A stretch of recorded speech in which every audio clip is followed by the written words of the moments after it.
भारत की जानिब से जो इक़दामात का ऐलान किया गया है सिफारती सतह पर ये किए गए हैं, बड़ी अफसोसनाक सूरत हाल है कि एकतरफा तौर पर सारे फैसले कर लिए गए। लेकिन क्या आप समझते हैं कि अस्करी सतह पर भी किसी किस्म के कोई फैसले भारत की जानिब से किए जा सकते हैं? देखिए जी, हर चीज के लिए तैयार रहना चाहिए, पहली बात। और दूसरी बात यह है कि अगर उन्होंने ये कहा है कि आर्मी, एयरफोर्स और नेवी की अताशी की पोस्ट खत्म कर दी, उन्होंने ये कहा ये पोस्ट एग्जिस्ट नहीं करती। ये वो इस तरह नहीं है कि जिस तरह हाई कमिश्नर को वापस बुला लिया जाता है लेकिन वापस भेज दिया जाएगा। उन्होंने कहा हमने ये पोस्ट ही खत्म कर दी, हमें जरूरत ही नहीं है इन लोगों की। और वो उनके साथ जो स्टाफ है जो उनके होता है उन्होंने उसको भी बुला लिया है। सो एक तो इस चीज को ज़हन में रखें।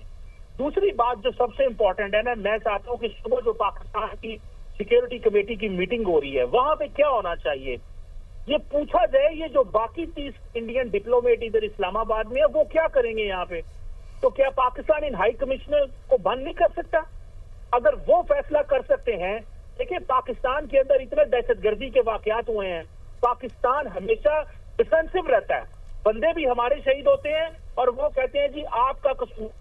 मुझे ये बताएं वो जो 30 लोग भारतीय हाई कमीशन के अंदर होंगे वो क्यों यहाँ पे हैं? उनको भी सुबह निकाल दें और उनको कहीं जाएं। जिस तरह अमेरिका और ईरान थर्ड पार्टी के जरिए बात करते हैं, ओमान उनकी हेल्प कर देता है, ये स्विट्जरलैंड उनकी हेल्प कर देता है। डॉक्टर साहब आपने अच्छा पॉइंट उठाया है, लेकिन सवाल तो यही है ना, पाकिस्तान वेट एंड सी की पॉलिसी कब तक अपनाता रहेगा कि चलें देखते हैं क्या होता है। अगर पाकिस्तान कर सकता है तो करे, जिस तरह से भारत ने तो फैसले कर लिए। मैं यही तो कह रहा हूँ, वेट एंड सी। क्या हमारे पास लीडर्स मौजूद नहीं है? क्या आपके पास ऑपरेटर्स मौजूद नहीं है?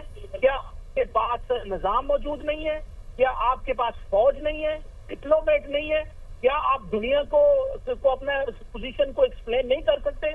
आपको दुनिया को एक्सप्लेन कर, आपको अंग्रेजी नहीं आती जो आप दुनिया को सकते कि हमारा मौक़िफ़ क्या है?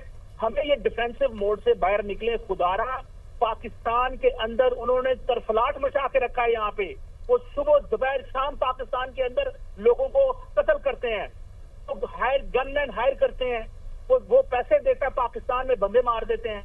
कभी वो आपको इस तरह जो है वो दुनिया के सामने कहते हैं जी कि आप हमारे मुल्क में दहशतगर्दी करा। 36 घंटे इंडियन टीवी के ऊपर जो मीडिया ट्रांसमिशन चली उसका नतीजा ये। उनके पास कोई इंटेलिजेंस एविडेंस नहीं है, उनके पास कोई इंफॉर्मेशन नहीं है। सिर्फ 36 घंटे जो मीडिया पे खबरें चलाई उन्होंने, जो वोटिंग की, उसके बदले ये सारा कुछ करना पड़ा ताकि अपनी अवाम से ले सकें, दाद खरीद सकें, दाद ले। डॉक्टर कबर साहब, आपने बड़ा जबरदस्त पॉइंट ये उठाया कि चूंकि प्रेशर इतना बिल्ड किया गया, वॉर मॉन्गरिंग की जा रही थी उनकी मीडिया की जानिब से, इसलिए इनको ये स्टेप्स लेना पड़े क्योंकि कोई चारा नहीं था। लेकिन क्या आप समझते हैं कि जब कोई एविडेंस ही नहीं है, कोई तहकीकात ही नहीं हुई है, तो क्या सस्टेन कर पाएगा भारत इन सब इक़दाम को? देखिए जी, सस्टेन क्या करना, उन्होंने करना ही करना है। उनको कौन पूछ सकता है? ये तो हम लोग हैं बहुत अच्छे हैं जो जाफर एक्सप्रेस को होस्टेज बना लेते हैं लोग, दहशतगर्द। हम कहते हैं जी अफगानिस्तान में ताने बाने मिलते हैं, हम खामोश रहते हैं। हम कहते हैं जी भारत इन्वॉल्व है पर हम खामोश रहते हैं। हम कहते हैं जी कि वो भारत में इतना। डॉक्टर साहब साथ ही रहिएगा।